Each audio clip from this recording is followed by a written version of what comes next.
Muito bem, agora sim, já podemos iniciar. Eu, eu sou o Paulo Sérgio, em nome do grupo CMA Safras e Mercado, eu quero dar as boas-vindas a todos vocês. Hoje nós temos o prazer de receber aqui conosco o nosso especialista em açúcar e etanol, Maurício Muricy, que vai nos apresentar as tendências sobre o mercado de açúcar e de etanol. Então, eu vou passar a palavra ao Maurício, que vai nos apresentar o material que ele preparou com bastante atenção e carinho para todos nós. Maurício, por gentileza, a palavra está com você. Oi, muito boa tarde, Paulo. Muito boa tarde aí a todos os participantes aí do nosso evento. Acredito que todo mundo esteja me escutando bem, estejam já vendo o nosso compartilhamento de tela, né? Estamos Bom, sim, Maurício. certo, obrigado, Paulo. Então, esse nosso evento aqui, ele basicamente, a gente vai tratar algumas questões do mercado de açúcar, né? E do mercado de etanol também, onde a gente pode se antecipar a vários movimentos aí ao longo da temporada, que nem a gente está no título aqui, 2022-23, mas que também, não por isso, né, a gente não vai ficar limitado ao nosso título, mas que também vai nos dar algum posicionamento sobre a próxima temporada 2023-24, tá? Indo adiante aqui na nossa apresentação, já no primeiro slide, tá? Eu comecei aqui sobre as cotações mensais do açúcar bruto em Nova York, tá? E também sobre as cotações mensais do açúcar cristal no mercado físico, tá? Tem algum delay aí na apresentação, mas o slide vai carregar para vocês.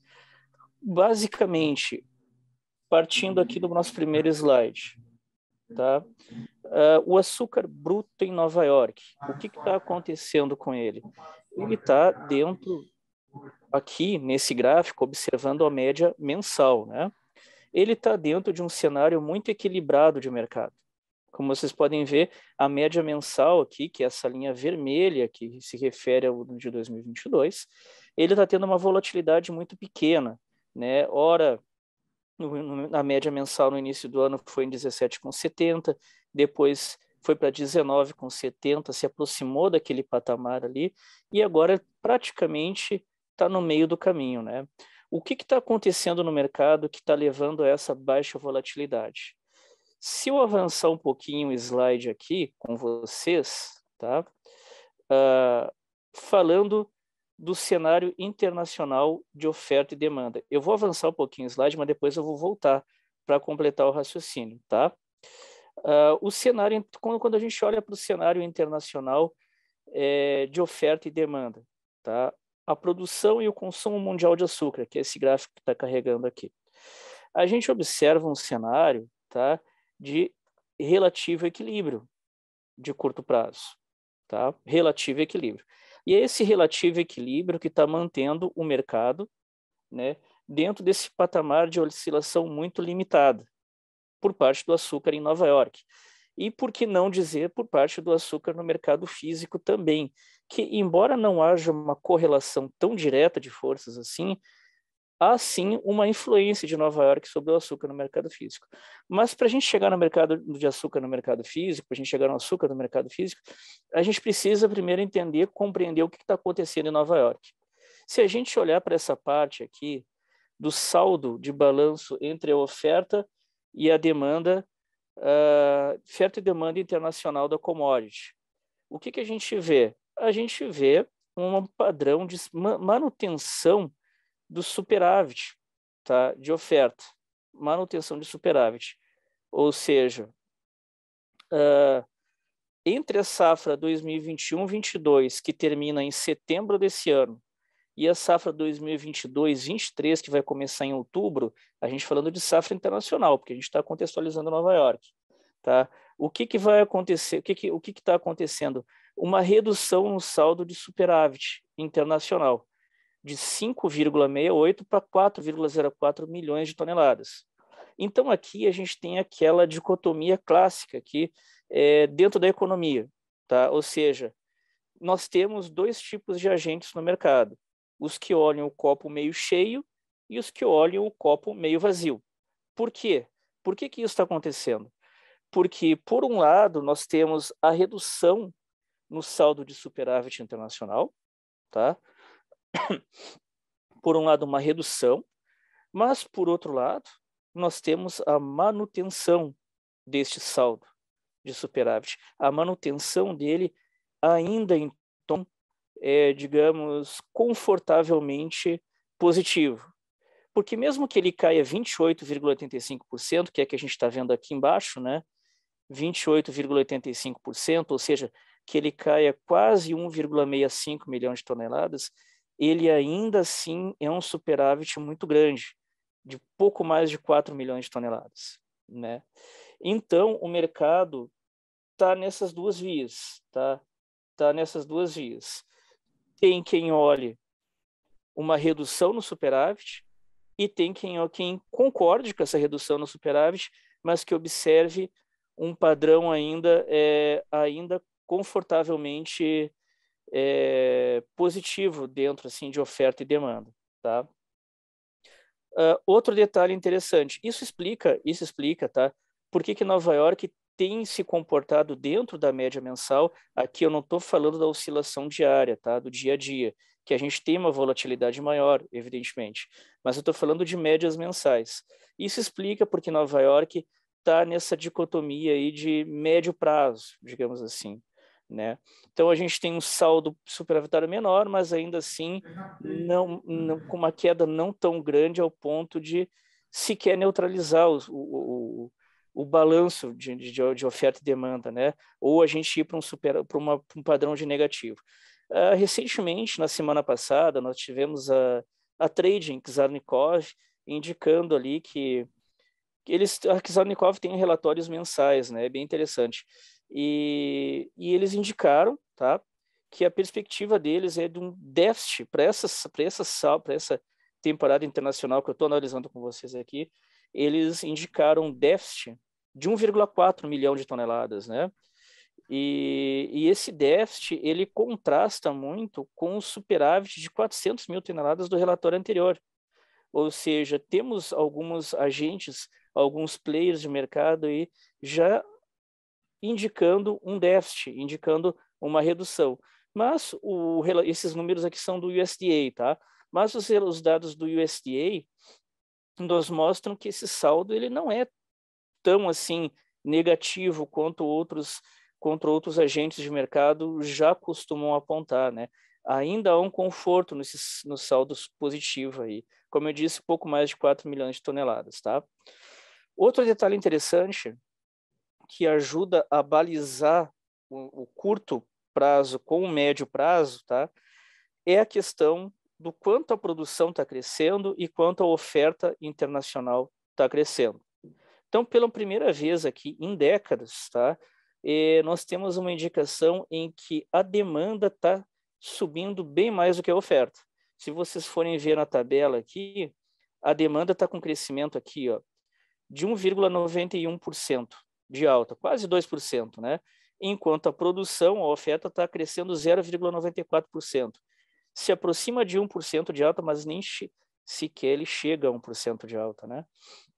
Então, nós temos aqui uma discrepância na velocidade de crescimento entre o que a demanda sobe e o que a oferta sobe. Em volumes absolutos, fica ainda até maior essa discrepância. Enquanto a demanda sobe milhões de toneladas na próxima safra internacional, a oferta cresce apenas 1,7 milhões de toneladas.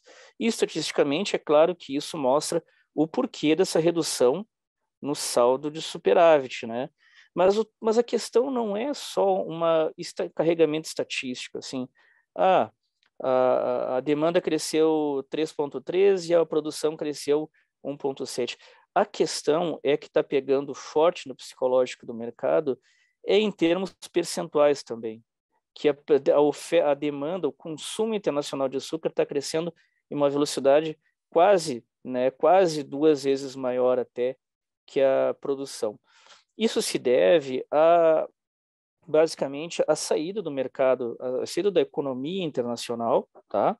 Do padrão ali, daquele padrão da crise, da pandemia, né?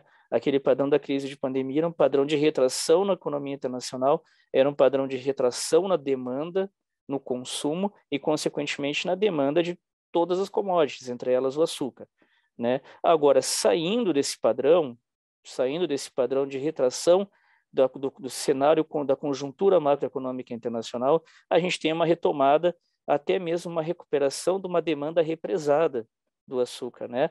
Lembrando, né, pessoal, que o açúcar, isso é uma coisa que a gente comenta assim há vários anos aqui no nosso serviço de consultoria, né? O açúcar tem um padrão de demanda inelástico, né? Então, hipoteticamente, se uma pessoa ela tem a sua renda triplicada ou quadruplicada, ela não vai quadruplicar ou triplicar a sua demanda de açúcar, né? Ela vai ter um crescimento marginal. Só que como a gente tinha uma demanda represada dos outros anos, em que tinha a crise da pandemia, muito dessa demanda represada, tá? Ela acaba já aparecendo agora na próxima safra internacional. E isso tem explicado a manutenção dos preços do açúcar em Nova York acima dos 18 centavos de dólar por libra-peso, né? Muito embora o açúcar ele não tenha força para superar os 20 centavos de dólar por libra-peso, ou os 21 centavos de dólar por libra-peso, né? Então, como eu disse, nós temos quem enxerga o copo meio cheio e o copo meio vazio. Por um lado, temos redução no superávit, mas um superávit ainda elevado. Por um lado, nós temos um crescimento na demanda, mas também nós temos um crescimento na produção.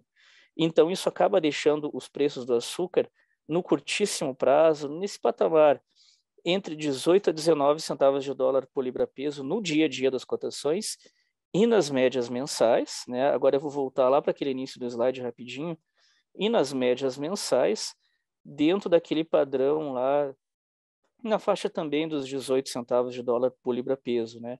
Isso ajuda a explicar, esse aqui é o nosso primeiro slide, isso ajuda a explicar essa pequena volatilidade aqui, dentro desse patamar muito estreito de ligação, né? Outro detalhe, se a gente for ver a média anual do açúcar, ainda assim nós temos um cenário relativamente positivo, tá? Por quê? Isso aqui é a média acumulada, tá? A média mensal acumulada do açúcar em Nova York, sempre levando em conta o contrato driver, aquele que tem maior volume de negociação. E esses preços nos mostram que nos últimos 7 anos, né, desde 2016, nós temos um patamar de preço aí bem interessante, eu diria até mais, né? Desde 2012, nos últimos 10 anos. A média anual já está o melhor patamar dos últimos 10 anos, desde 2012, perdendo só para 2012, né? Então, isso que a gente está apenas no primeiro semestre do ano de 2022. E ainda assim, a gente já tem uma evolução da média anual, né, pegando até o maior nível de preço do longo prazo, como eu disse, desde 2012. Então, é até interessante observar que ao longo desse primeiro semestre, nós tivemos essa sustentação, nós tivemos essa relativa estabilidade, mas é uma estabilidade dentro de patamares muito elevados de cotação, né? Como eu disse, no dia a dia das cotações aqui de 19 a 20 centavos de dólar por libra-peso, né? Então, isso ajuda a explicar por que o cenário do mercado internacional, apesar de ter um crescimento na oferta, ele consegue sustentar patamares mínimos de 18 centavos de dólar por libra-peso. Quando ele se aproxima ali de 18, já tem uma força compradora muito intensa. Claro que a gente também não pode deixar de considerar vetores exógenos, digamos, ou seja, vetores externos ao mercado de açúcar, como é a questão do petróleo, né? O petróleo, ele tem um dado muito interessante. É claro que quando a gente fala em petróleo agora, a gente fala da guerra da Ucrânia, né? A invasão ali da Rússia pela Ucrânia, que fez com que puxou o petróleo em Londres ali da faixa de 92 dólares o barril para 140, no ápice da crise ali de risco do petróleo. O problema é que dali depois dos 140, ele já se estabilizou dentro de um canal lateral bem definido, entre 120 e 114 dólares o barril.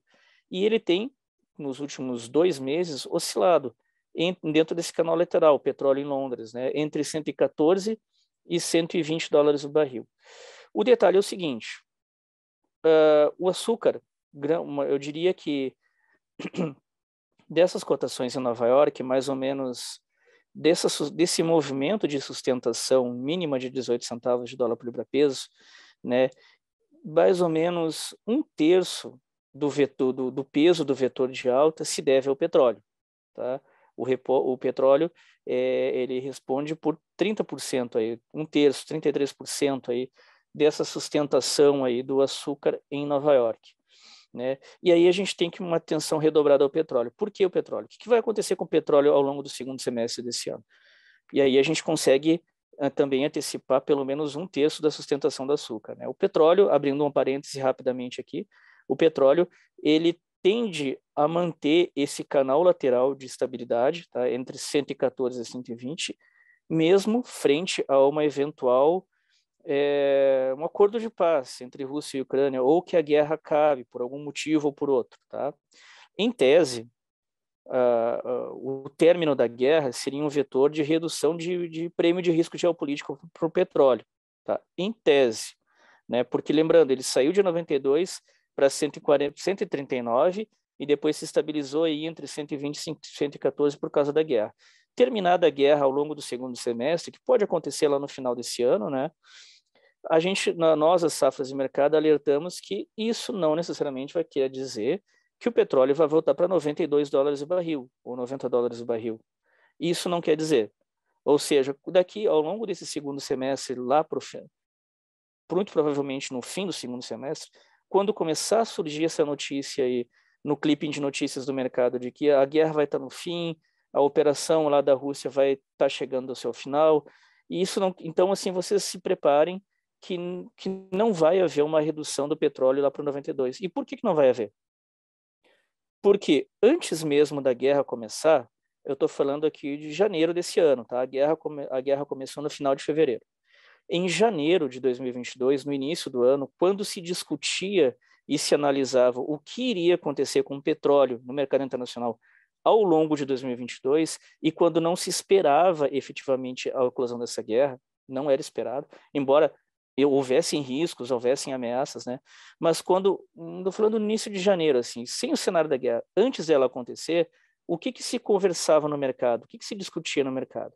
Era que as grandes petrolíferas internacionais, tá, tinham confirmado apenas 1/4 dos seus investimentos em exploração e produção de petróleo. 1/4 da média dos últimos 5 anos de investimentos, né, de um padrão normal de capital investido por parte das petrolíferas, elas haviam confirmado apenas 1/4 do capital necessário aos investimentos para 2022. E esse padrão também já era observado em 2020. Ou seja, as petrolíferas, elas estavam dentro de um padrão limítrofe, assim, de capacidade de investimento. Elas estavam investindo o mínimo possível, tá? E o que isso resultava ao mercado? Eu não digo uma crise, que é um termo muito forte, mas era um grande baque, um grande impacto na capacidade de oferta de petróleo no mercado internacional. Por quê? Porque as grandes petrolíferas não estavam confortáveis em manter o seu padrão de investimento diante da crise da pandemia, né? Estavam mantendo apenas 1/4 do que elas costumavam investir. E isso estava resultando na capacidade de oferta, na capacidade de produção. Lembrando, né, que a indústria petrolífera é uma indústria que demanda grande volume de capital de investimento. Né? As petrolíferas que não investimento em produção, né? Exploração em produção. Então, ela demanda capital intensivo, sequer para manter os padrões de produção estáveis. Né? Eu não estou falando nem aumentar a produção, estou falando de manter estável, já demanda um capital muito grande. E, em função da crise da pandemia, elas não estavam fazendo isso aí, mantendo só 1/4 do que faziam. Então, em 2022, já se conversava no mercado sobre uma perspectiva de forte queda na oferta que elevaria os preços acima de 100 dólares o barril. Eu estou falando ali o que a gente falava em janeiro, tá? Mas é um assunto velho. Não, não é um assunto velho, porque ele vai voltar à moda agora, vai voltar em voga agora quando terminar a guerra, porque essa guerra vai terminar uma hora, né? Então, em janeiro, já se falava que o petróleo iria subir para $100 o barril, no mínimo. A dúvida que existia no mercado era se ele ia para 120. Essa era a dúvida, o debate, mas já havia uma certeza que ele certamente iria superar os $100. Até então, ele estava ao redor dos $90 o barril. Então, esse debate que se tinha em janeiro, tá, ele vai ser retomado agora ao longo do segundo semestre, quando a guerra terminar ali entre Rússia e Ucrânia, o prêmio de risco político for neutralizado por essa questão e o mercado de petróleo voltar aos seus fundamentos, tá? Esse é o grande detalhe, voltar aos seus fundamentos. Outro detalhe, outro parêntese muito pontual aqui, que eu não quero entrar muito no petróleo, que o objetivo aqui é açúcar e etanol, né? Mas ajuda a entender. É a questão, assim, do mercado internacional, como ele vai interpretar essa questão, assim, dos embargos ao petróleo russo. O embargo ao petróleo russo, num primeiro momento, ele representa redução na oferta internacional. Então, vai ter uma oferta menor porque a Rússia está de fora no padrão de oferta. E aí, lembrando aqui que o mercado como um todo internacional já estava com problema de oferta antes da guerra, que eu comentei agora há pouco. Mas por que o petróleo saiu de 120 e foi para 114 segunda-feira, agora está 115, né? Indo para 16. Por que ele caiu, então? Se a Rússia está fora do mercado, já tem um problema de oferta diante da guerra, por que ele cai, né? Bom, o ponto é que a China está demandando grande parte do petróleo russo que estava proibido de ser embargado ao exterior. Então, esse vetor de redução na oferta por parte do petróleo russo foi neutralizado pela China. Tá? E a demanda chinesa, que vinha do Ocidente, está indo para a Rússia. Então, há uma neutralização de vetores. Basicamente essa. Então, isso também responde a essas notícias aí de que o embargo do petróleo russo vai sustentar os preços, vai levar de volta para 120. Se a gente pegar as declarações lá do Vladimir Putin, ele diz que vai para $200 o barril. Então, é interessante a gente comentar isso aqui para a gente manter também o nível de calma e tranquilidade aí quanto aos preços do petróleo sobre essa questão. Tá? Como eu disse, está numa estabilidade de 114 a 120. O término da guerra não vai devolver o Brent para 92, tá? O pior cenário de preços que nós das safras de mercado observamos sobre o petróleo, né, com o término da guerra, é uma queda a 110, né? É uma queda a 110, né? Mas depois tem a questão aí da própria OPEP, que não consegue disciplinar os seus membros internos, tá? Isso eu estou falando assim, quem dirige, quem lidera a OPEP é a Arábia Saudita. Então, quando a OPEP ela indica algum corte na produção para sustentar os preços, a Arábia Saudita cumpre esse corte de produção, mas os membros menores da OPEP, lembrando que a OPEP tem vários membros, né, ao longo ali da África, do Oriente Médio, aqui na América Latina também, a OPEP ela não consegue disciplinar esses membros, às vezes eles acordam uma redução na produção, e essa redução é cumprida só pelos principais membros dirigentes, né, a Arábia Saudita, né, e alguns países muito próximos a ela. Outros não conseguem, não nem tentam, né, cortar sua produção para não perder receita. Então, terminada a guerra, esse prêmio de risco de político não vai deixar, ele vai deixar de existir, mas vai ter a própria OPEP sendo um vetor de elevação na oferta de petróleo, mesmo frente a eventuais acordos para corte na produção. Então, nós não esperamos aí uma queda muito intensa nos preços por conta disso aí. Se cair, vai cair basicamente até $110 o barril. Tá? Por conta também, um outro motivo, essa que eu comentei agora há pouco, a indisciplina dos próprios membros da OPEP. Tá?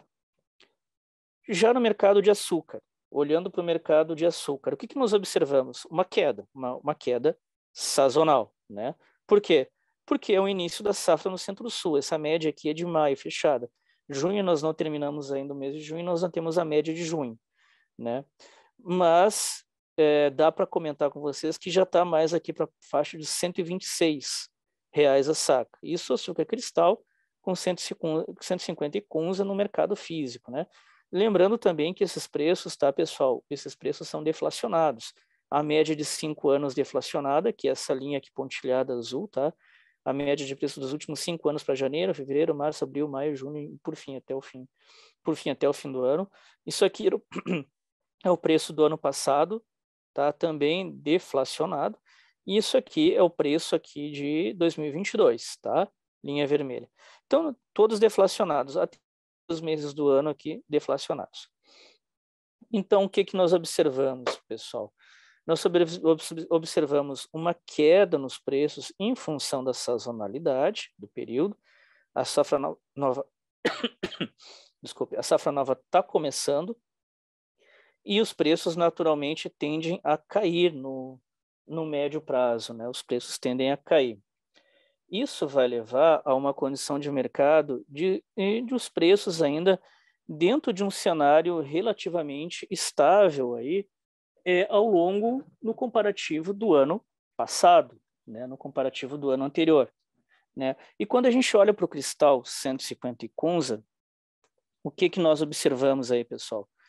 Nós observamos um cenário em que as usinas estão altamente voltadas à produção de etanol hidratado, tá?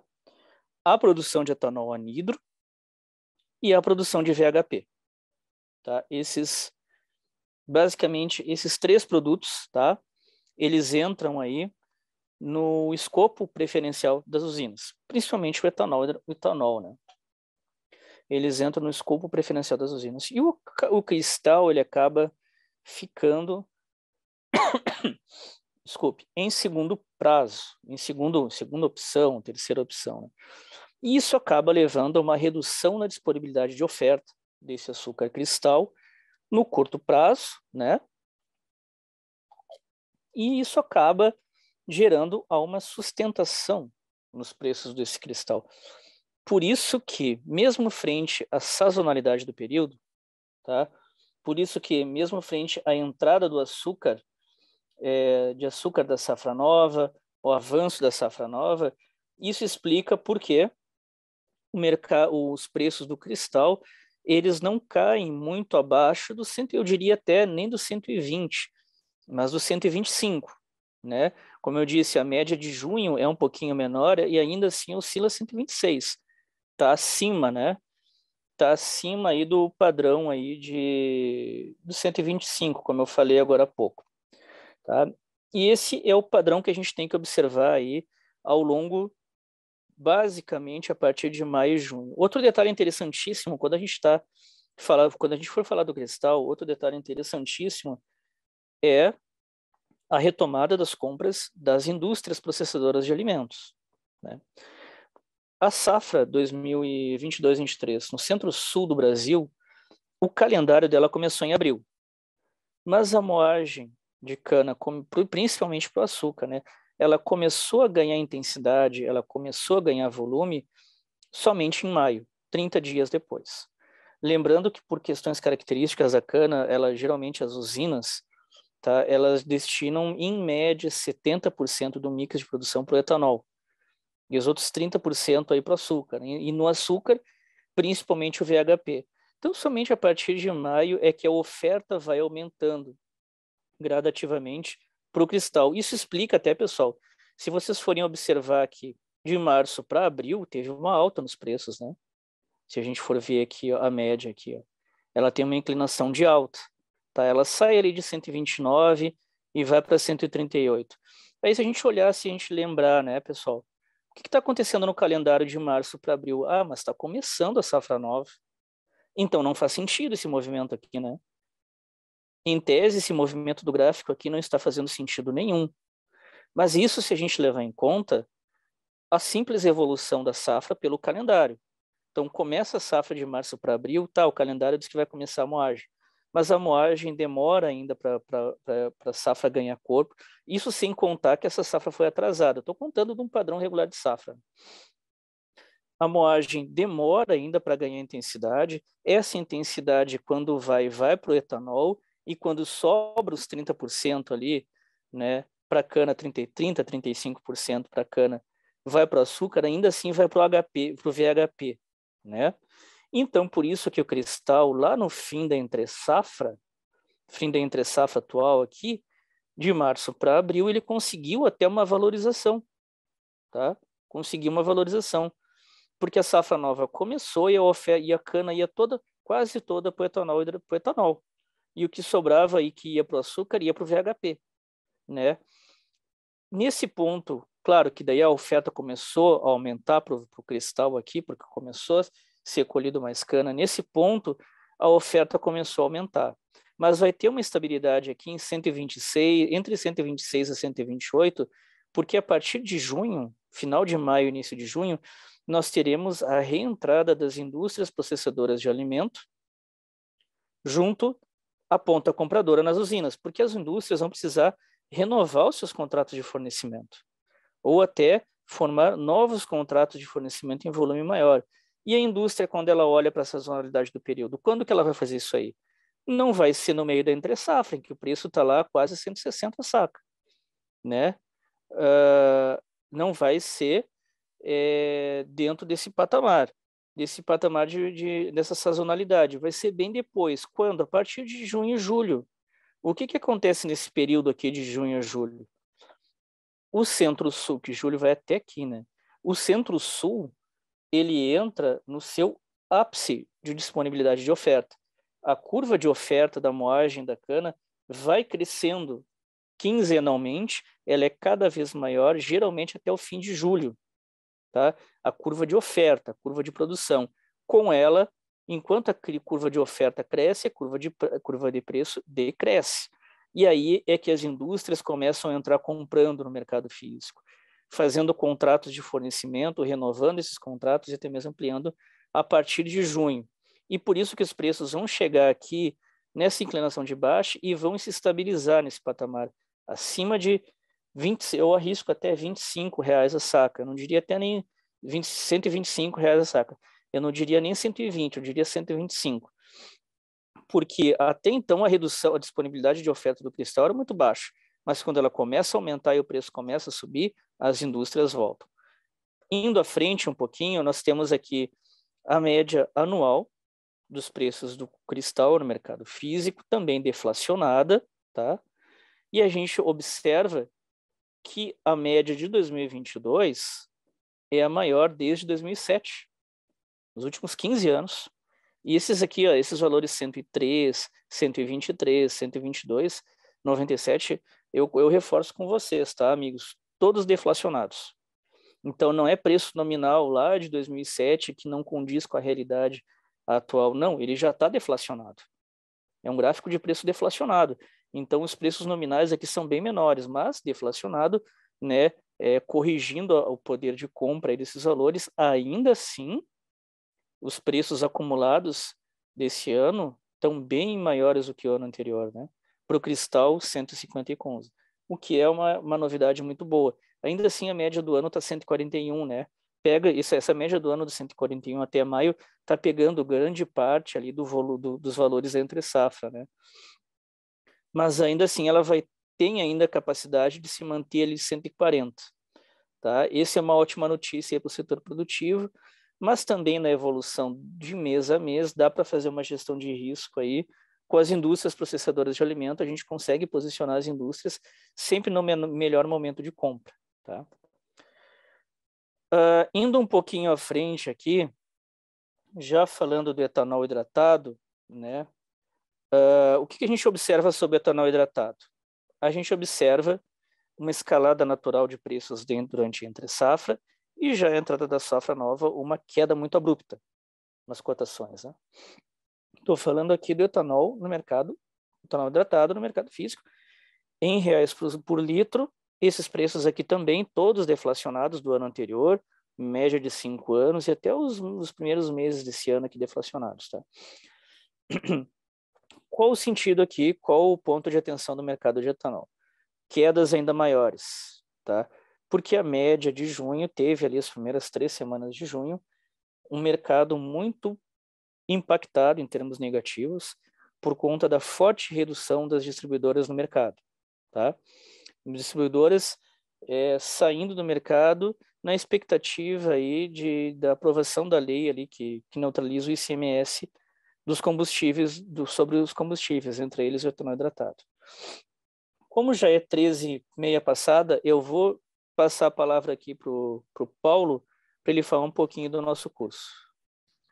Bacana, Maurício, está muito bacana a apresentação e eu vou mandar alguns recadinhos rápidos para a turma que está conectada aqui com a gente. A primeira informação é que nós vamos ter um certificado de participação para quem quiser estar presente, para quem quiser um certificado, né, de ter participado dessa live. Basta enviar o seu pedido de certificado para marketing@cma.com.br. Eu já coloquei aqui no chat o endereço e o seu certificado poderá ser enviado. Esta gravação completa da live vai estar disponível em mais 2 ou 3 dias no canal de Safras e Mercado no YouTube. Então, você que não pegou a live desde o início, ou se você quiser recomendar essa live para algum conhecido, para algum colega no seu trabalho, fique tranquilo. Esta live vai estar integralmente acessível no canal Safras e Mercado no YouTube. O material dessa live não será enviado, mas a live em si estará totalmente disponível para acesso. Vocês devem ter notado que em algumas telas da apresentação que o Maurício está fazendo, existe um QR Code. Pois bem, esse QR Code, se você posicionar o seu celular, você será direcionado para uma página onde poderá solicitar uma demonstração gratuita da plataforma Safras com todas as informações do mercado de açúcar, todas as informações que o Maurício e a equipe preparam diariamente sobre esse mercado, com análises de curto e médio prazos, estatísticas agropecuárias completas, exportações, dados de exportações de vários países produtores e consumidores, no caso das importações, e cotações de preços físicos, fretes, cotações de mercado futuro, que o Maurício apontou para a gente, e assim por diante. Então, se você tem interesse em conhecer um pouquinho mais sobre todo esse assunto que está sendo tratado nessa live, fique à vontade, faça uma solicitação de demonstração gratuita e aproveite a plataforma Safras. E eu queria agora sim comentar, nós temos um curso que se chama Análise Fundamental, Gráfica e Mercadológica de Açúcar e Etanol. Este curso é ministrado justamente pelo Maurício, que está aqui com a gente, e ele pode ser contratado diretamente no site de Safras e Mercado. É o safras.com.br. Aí tem um link lá chamado Cursos e você encontra o curso de Safras e Mercado sobre o mercado de açúcar e etanol disponível. Esse curso é online, você pode estar em qualquer parte do Brasil, mas ele tem datas específicas para acontecer. E a próxima data vai ser no dia 6 e 7 de julho. E, portanto, estamos bem próximos dessa data. E quem estiver conosco até o final desta live vai ter acesso a um cupom de desconto que dará direito a um desconto de 20% sobre o valor do curso. E, além de ter desconto de 20% neste curso, o participante recebe R$200 de cashback. Então, é um benefício duplo. Você tem 20% para contratar o curso e ainda recebe R$200 de cashback, em créditos cashback, para utilizar na contratação de outros serviços de Safras e Mercado. Então, pessoal, vamos continuar aqui com esta live que está muito interessante do Maurício e eu passo a palavra de volta ao Maurício. Vamos lá, Maurício. Obrigado, Paulo. Então, retomando aqui a questão ali do etanol, né? Do etanol hidratado que a gente estava ali, a gente tem uma inflexão de baixa nos preços ali na média mensal de abril para maio, né? Que é o mês fechado mais atual que nós temos, mas a média de junho já tem uma elevação nos preços, principalmente na atual quarta semana de junho, tá? Quarta semana de junho, e provavelmente na semana que vem, que vai ser a quinta semana de junho. Então, apesar do mês de junho vai ser um mês muito equilibrado, tá? Por um lado, nós temos aí um cenário de preços estáveis no primeiro momento do período, né? Nas primeiras 2 semanas, preços estáveis a mais baixos, nas primeiras 2 semanas de junho, e as 3 últimas semanas é de alguma recuperação pontual, né? Ou seja, os preços saíram ali daquele patamar de 13,68 com base em Ribeirão Preto e agora já oscilam 13,75, 13,73, né? Em Paulínia, já valores bem mais elevados, usinas pedindo 13,80, né? Mas negociações saindo ali na faixa de 13,68. Esses preços, em junho, a partir de junho e julho, já terão um padrão de recuperação pela expectativa de alta na demanda, por um lado. Por outro lado, isso falando de junho, se a gente estender essa nossa linha de análise ao longo do segundo semestre desse ano, tá? Nós temos uma questão extremamente importante, que é uma questão que eu já tenho trabalhado, pessoal, com os nossos clientes de consultoria, tá? Quando o cliente de consultoria, eu falo diretamente com eles no WhatsApp, nós temos grupos ali, nós temos um contato direto, né? Além, né, do envio de relatórios premiums de mercado que eu consigo avisar de forma mais direta os clientes. E faz mais ou menos 2 semanas, tá? Que eu tenho comunicado a esses nossos clientes do seguinte fato, que é um fato que vai ser divisor de águas agora ao longo do segundo semestre, que é importante vocês estarem atentos. O que vai acontecer no clima do segundo semestre esse ano? A partir de agosto,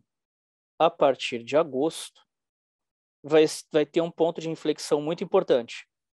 Ou seja, de abril até junho, tá, o mercado ele tem encontrado um clima favorável, tá, para o andamento da safra nova, a colheita, moagem de cana, né, para o desenvolvimento da safra nova.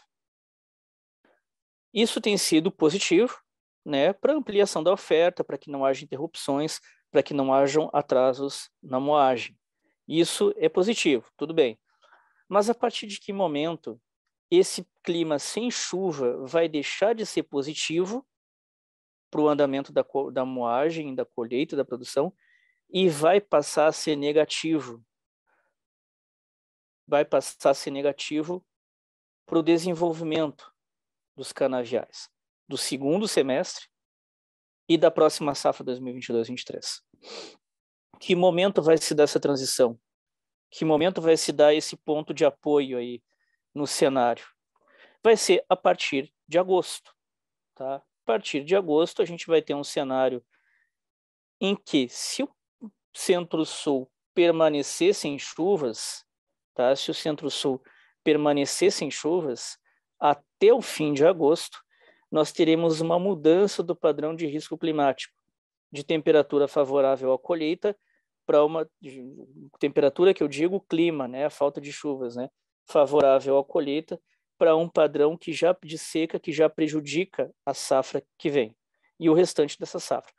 Então, a partir de agosto, teremos um novo vetor de alta, apesar da sazonalidade do período, teremos um novo vetor de alta que vai fundamentar ganhos no etanol hidratado.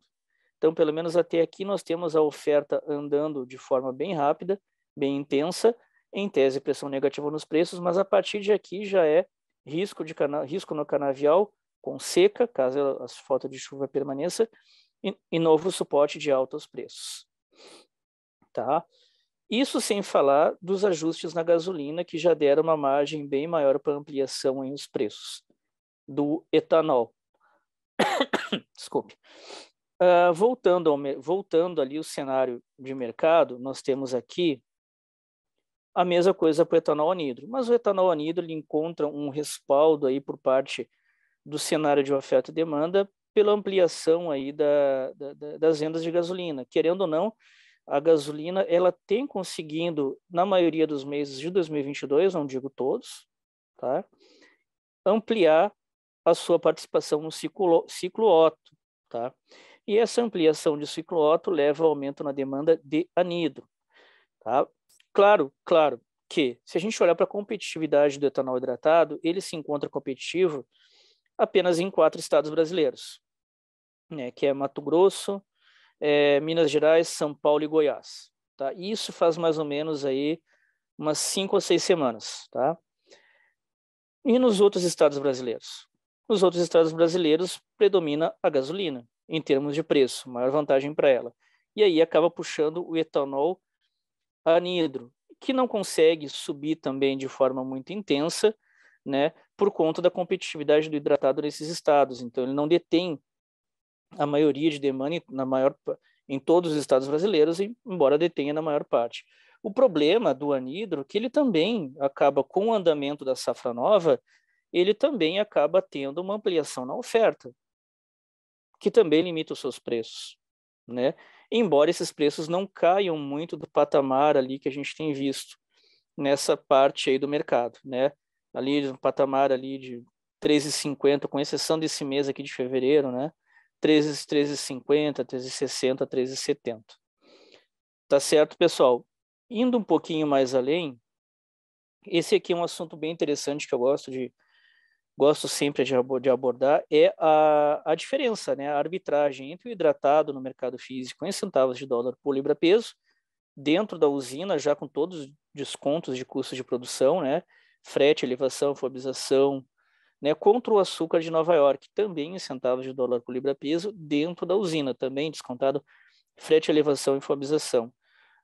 Né, na verdade, o hidratado não tem frete, só uma pequena correçãozinha aqui. Não está incluído nesse cálculo aqui para o açúcar o basis, tá? O prêmio, aquele prêmio lá no Porto, não está incluído aqui. O que está acontecendo? O que a gente pode observar do etanol, no etanol hidratado, que é essa linha azul e o açúcar é essa linha vermelha?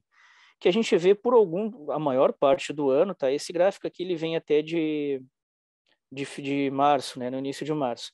A maior parte do ano o hidratado sim tem apresentado vantagem, principalmente na entre safra, né? Mas essa vantagem acaba não sendo, em grande parte, aproveitada pelas usinas, porque a demanda na entre-safra estava muito pequena, até porque tinha uma escassez de oferta muito grande do produto, né, do etanol. Mas começada a safra, a partir de maio, vocês se lembram que eu falei agora há pouco, no início da palestra, né? O calendário começa em abril, tá? Mas aí o ápice da oferta começa em maio. Então, em abril, até a gente está no meio do mês de abril, ó, e os preços estão mais altos. E aí o preço começa a cair somente em maio, porque ainda em abril, começado o calendário da safra nova, ainda não tem uma oferta tão grande, mesmo que as primeiras quinzenas da safra nova sejam majoritariamente destinadas ao mix do etanol. Entrada a safra, começada a safra a partir de maio, aqui aparece uma regularidade no mercado. E nessa regularidade do mercado, a gente vê a queda forte no etanol hidratado por conta da redução da demanda das distribuidoras, né? E também, não só por conta das distribuidoras, né? Por conta da desvalorização do real frente ao dólar. E vocês podem ver que o açúcar, ele não cai tanto. E ele também não sobe tanto. Então, o padrão negativo do etanol hidratado, ele acontece mais pela queda no próprio etanol do que por uma alta no açúcar, que sequer acontece, e quando acontece não é em grande intensidade, tá? E lembrando, né, pessoal, que a maior parte das unidades produtoras, né, quando o etanol, nesse caso aqui, esses são os dados de ontem, tá? Que eu botei como exemplo de curto prazo aqui. Ontem, o etanol hidratado em centavos de dólar por libra-peso dentro da usina remunerava 1,67% a menos que o açúcar em Nova York. O açúcar estava 17,11 dentro da usina e o hidratado estava 16,82. Aí a gente pensa, tudo bem. As usinas, em tese, que venderam etanol nesse dia, eles lucraram menos, né? Tiveram um preço 1,67% menor no etanol hidratado do que no açúcar, e em tese já poderiam vender mais açúcar, né? Produzir mais açúcar, mas não é o caso. Geralmente, tem que ter uma diferença de 10 pontos aqui para as usinas elas realmente pensarem em virar o mix, virar a chave e reduzir aí a sua presença no etanol, porque ele está reduzindo, ele tá remunerando menos, né? Então, isso acaba levando a um cenário de mercado ainda assim, mais voltado ao etanol, porque, de fato, há uma desvantagem no etanol hidratado frente ao açúcar. Mas essa desvantagem é marginal, ou seja, ela é mínima, ela é muito pequena, era 1,67%. Não faz com que as usinas deixem de produzir etanol, né, para produzir açúcar, porque o açúcar está remunerando mais, né? Então, isso aí é bem interessante a gente ter esse tipo de leitura aí, tá, pessoal? Quando a gente observa também esse estudo de arbitragem do hidratado contra o açúcar em Nova York dentro da usina, né? Os dois dentro da usina. Essa desvantagem aqui, para fazer a usina mudar a posição, tem que ser superior a 10%. 10% de baixa, né? Quando tiver aqui uma defasagem de 10,51%, 11%, 12%, 15%, aí sim, aí a usina vai mudar a chave. Mas esse pouco mais de 1,5% aqui não assusta as usinas. Não assusta ninguém do setor produtivo, né? Nem que tivesse 5% aqui, 8%, né? Aí, ainda assim, o pessoal já pensaria duas vezes. 5%, 3% não é o caso aqui. E a tendência, né, pessoal, como o açúcar está dentro de uma estabilidade de curto a médio prazo, que eu comentei no início da palestra aqui, e o etanol, a partir dos próximos 2 meses, ele vai conseguir se recuperar bem, tanto pela redução na oferta, quanto pela redução na oferta de cana, né, pelo andamento da safra para o seu final e também pelo risco climático, quanto pela recuperação na demanda, né, porque a demanda de etanol vai estar em vias de recuperação, porque os preços estão mais em conta e a competitividade está avançando no Centro-Sul, né? Aqui, pessoal, como eu tenho mantido o padrão ao longo dessa apresentação, eu tenho médias mensais, né? Tenho as médias mensais dos prêmios do etanol. Às vezes são prêmios, às vezes são diferenciais, né? Eu botei aqui prêmios correntes, né? 8% no ano, né? Frente ao ano anterior, que é esse padrão aqui de maio, né? Os dados fechados de maio que nós temos. A média mensal de maio foi quase de 8% maior dos preços do etanol do que do açúcar dentro da usina em centavos de dólar por libra-peso, tá? No mês anterior, falando de maio, em abril foi até mais, ó, 21%, praticamente 22%, né? Mas no ano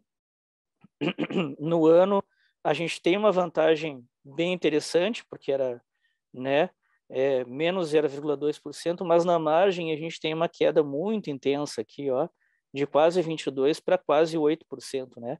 Ou 21,9%. Eu gosto de arredondar os números aqui bastante, tá?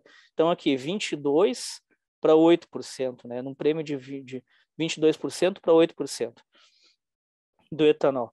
E como eu tenho falado, a prévia para junho, como eu mostrei ali nesse outro slide aqui, a gente pode ver que o etanol, ó, o padrão de junho, é um padrão assim majoritariamente negativo, abaixo do açúcar. Fora esse iniciozinho de junho aqui, nesses primeiros dias de junho, ele estava acima e teve um diazinho aqui que ele praticamente emparelhou, mas o padrão predominante é negativo, né? E negativo na faixa de 1,5% ao redor, querendo ir para 2%, né? Então esse gráfico mensal aqui de junho, que a gente tem até maio, né? Aqui nesse espaço aqui a gente vai ter um padrão de baixa, padrão negativo, mais ou menos que nem esse aqui, ó, um pouquinho menos, na faixa de 2%, esse aqui é 3,7%, quase 4%, então o próximo gráfico aqui vai ser negativo, né? Rompendo um padrão de 3 meses de alta, de prêmios hidratados, né? E é o que eu disse, é por conta aí da entrada da safra nova, ampliação na oferta, demanda se recuperando, mas de maneira não tão forte assim, né? E aí o mercado acaba tendo essa negatividade de preço. Mas para cá, pessoal, ó, a partir de agosto, o padrão de alta vai ser retomado, tá? Ele vai ter uma queda breve aqui e padrão de alta é retomado, tá? Esse aqui são os dados fundamentais que eu havia comentado com vocês no início da palestra, né? Aqui, um breve briefing aqui que eu falei da Índia, da Tailândia, a Índia ali exportando menos, né? Produzindo mais, mas também consumindo mais. Resumidamente, a Índia é isso aí. ela vai ter uma grande ampliação na demanda, mas também uma grande ampliação na oferta e vai importar menos, né? E a Tailândia mantendo firme o seu padrão de recuperação aí na produção, nas exportações, tá? E na produção, né? Na produção e nas exportações, e consumindo forte seus estoques.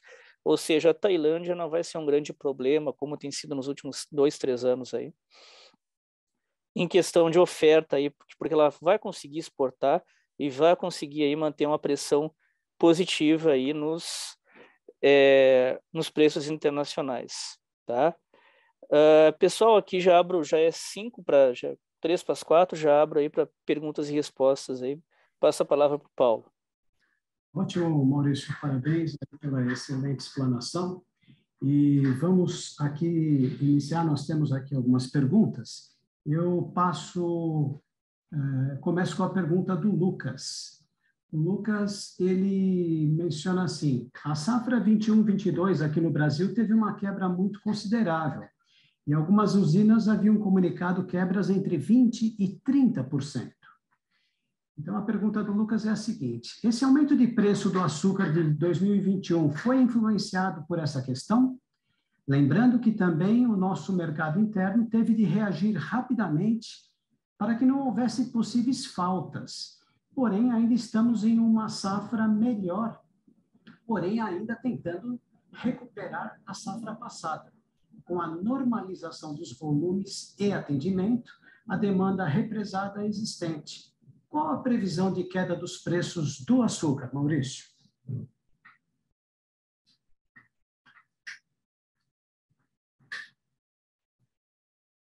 O microfone acho que está fechado, Maurício.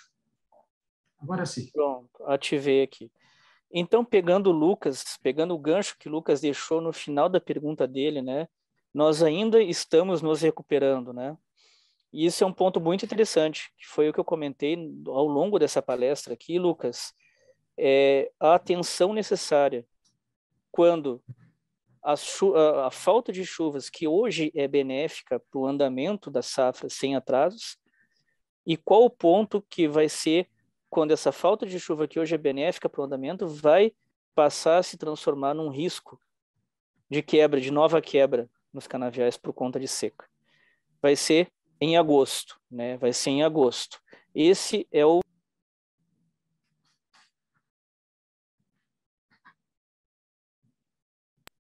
Oi, caiu meu som aqui, voltou? Voltou agora, Maurício, pode continuar. Tá. Esse é o grande detalhe, né, Lucas? A safra nova, atual, 22-23, ela não foi totalmente recuperada ainda, né? Mas ela foi parcialmente recuperada. As nossas expectativas aí de recuperação, que é um dado que mais ou menos aí desde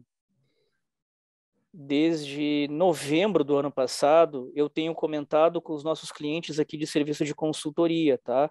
Que é o que eu comentei, o pessoal que eu falo diretamente no WhatsApp, que eu tenho um canal aberto para conversar praticamente todos os dias com eles.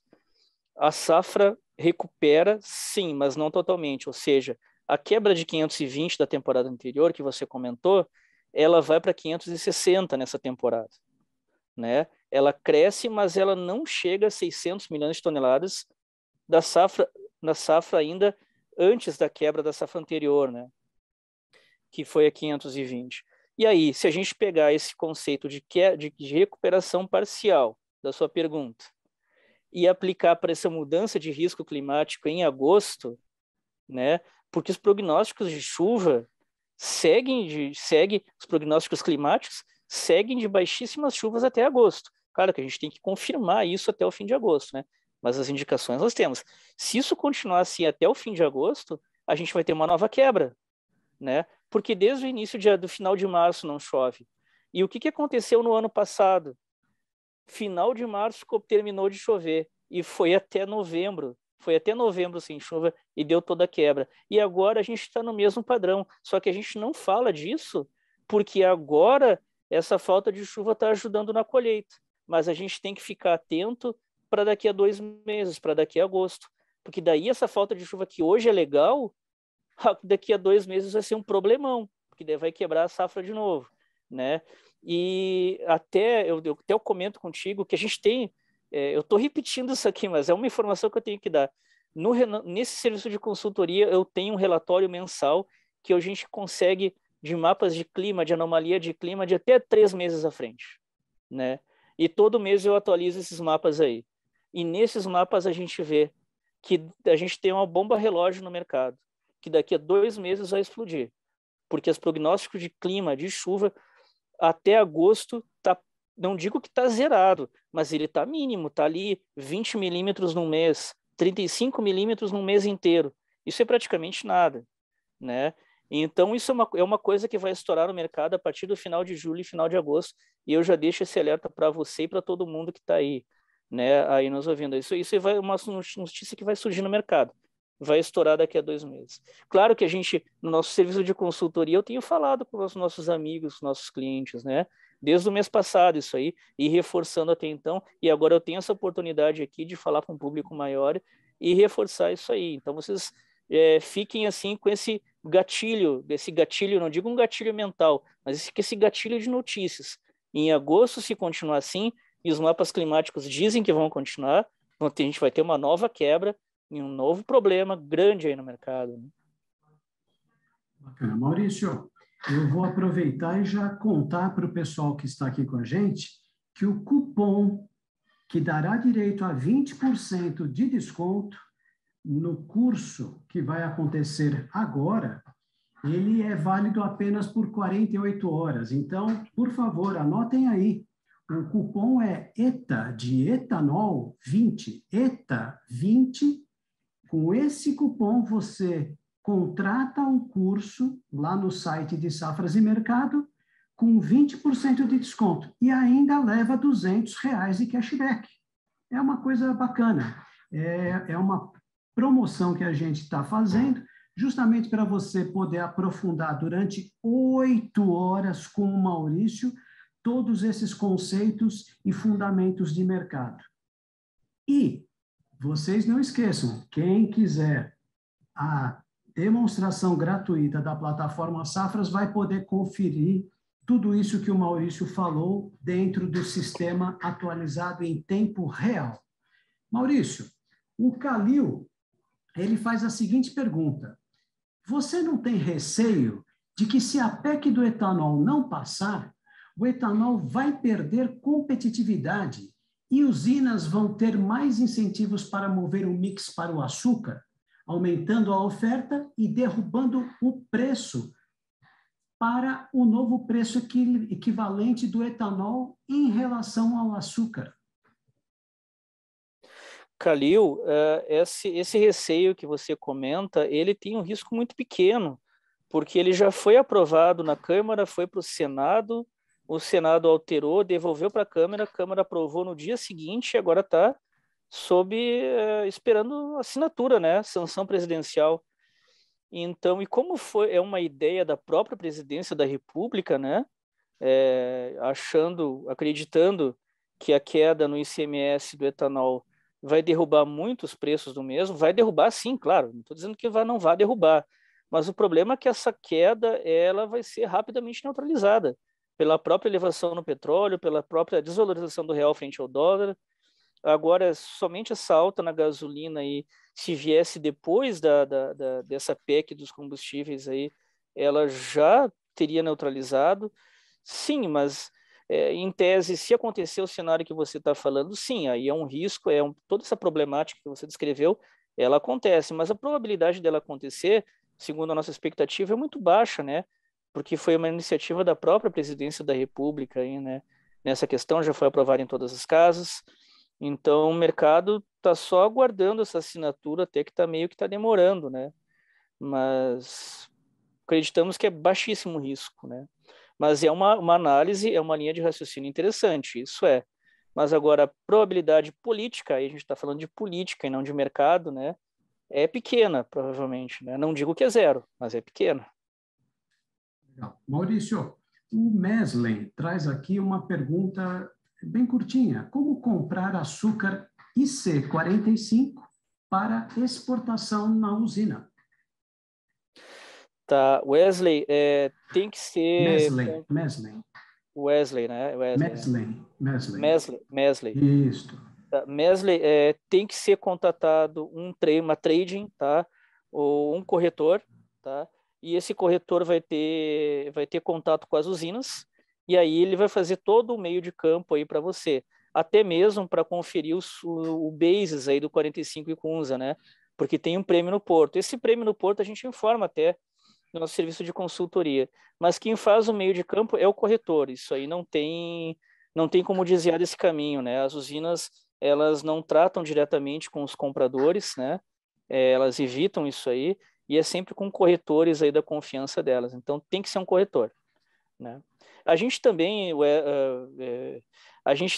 dá todo esse know-how para você, tá? Toda essa assessoria no nosso serviço de consultoria. A gente faz esse contato, a gente faz essa assessoria para você aí nesse sentido. Você sendo nosso cliente, esse problema aí praticamente está resolvido para você. Ótimo, Maurício. O Denis, ele faz a seguinte pergunta. Temos a correlação açúcar-gasolina em 70% há décadas. Será que não houve evolução dos motores nesse período? Claro que sim. Penso que a Petrobras e o CNP seguram a informação para beneficiar a gasolina. Estou certo? Olha, eu não vou dizer que você está certo, porque daí eu vou colocar a Petrobras e esse outro organismo aí na reta aqui, né? Não é nesse sentido. Mas se a gente for pensar logicamente, tá? Se a gente for pensar logicamente, os motores há décadas aumentam sua eficiência, tá? Teve, se eu não me engano, em 2013, tá? Alguns testes que envolviam a ANP e um outro órgão regulamentar aí que mediu a eficiência desses motores, né? E muito de modo extraoficial, não houve nenhuma comunicação oficial sobre isso, mas muito se analisava à época que os motores dos veículos de 2013, 15 para cá, eles já têm um padrão de eficiência que comporta uma correlação de preços de 85% do etanol frente à gasolina. Ele já tem uma eficiência maior, né? Mas, como eu disse, não há um comunicado oficial por parte disso aí. É um know-how que existe no mercado, é um conhecimento científico, acadêmico que existe também. Se a gente for pesquisar, a gente vai encontrar. Se a gente for atrás, a gente vai encontrar. Mas a comunicação oficial do mercado, o padrão oficial do mercado é de 70%. Mas essa sua pergunta aí é extremamente bem colocada, né? Os novos motores, pelo que se conhece dos estudos acadêmicos, né, conseguem ter uma eficiência de 85%, 15 pontos percentuais a mais do que 70% aí. Mas, como eu disse, o padrão oficial do mercado segue 70%, né? Aí teria que organizar algum movimento aí do setor através dos organismos representativos de classe para levar esse questionamento junto às entidades do governo que balizam, né, a oficialidade desse cálculo, né? O que considerar 75%, que sempre foi. Aí a gente pega 75%, até motores dos anos 90 faziam isso aí, né? Agora a gente está em 2022. Então, o que considerar? Esse cálculo antigo ou o cálculo novo? Então, teria que ser feita uma medida aí de cunho institucional, né?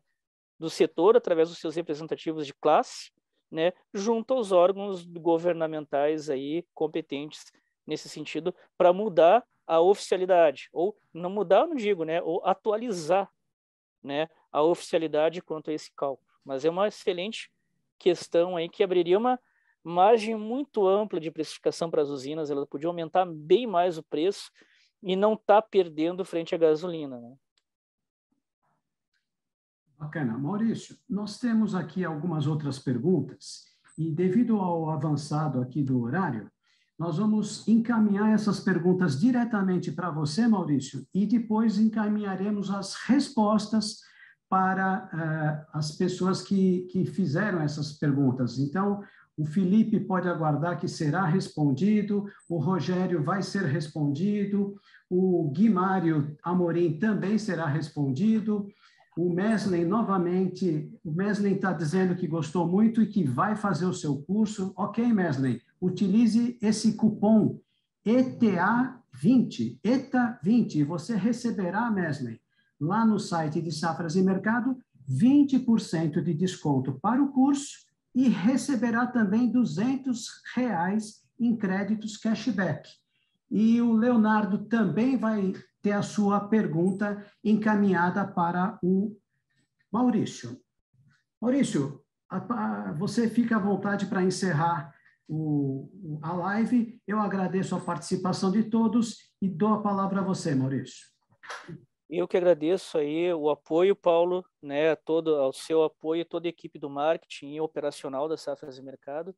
E eu comento com vocês que todo esse conteúdo que eu comentei agora, né, e de forma bem mais ampla, né, a gente trabalha na consultoria da Safras e Mercado, até mesmo esse tipo de comunicação que eu falei agora há pouco, alertando para o que vai acontecer em agosto, né, com a questão do clima, de uma nova seca, tudo isso aí a gente já vem trabalhando na nossa consultoria, em contato direto com os clientes, a gente tem um canal aberto comigo aí pelo WhatsApp, né? Eu mando vários relatórios nesse sentido e eu convido vocês todos aí a gente conversar, entrar em demonstração para consultoria aí para a gente, né, ter essas informações muito alinhadas no mercado. Tá certo? Um grande abraço a todos e até a próxima aí. Pessoal, muito obrigado. Tenham uma boa tarde e estejam conosco no site de Safras e Mercado. Busquem lá a sua demonstração e tenham todos uma boa semana. Até logo.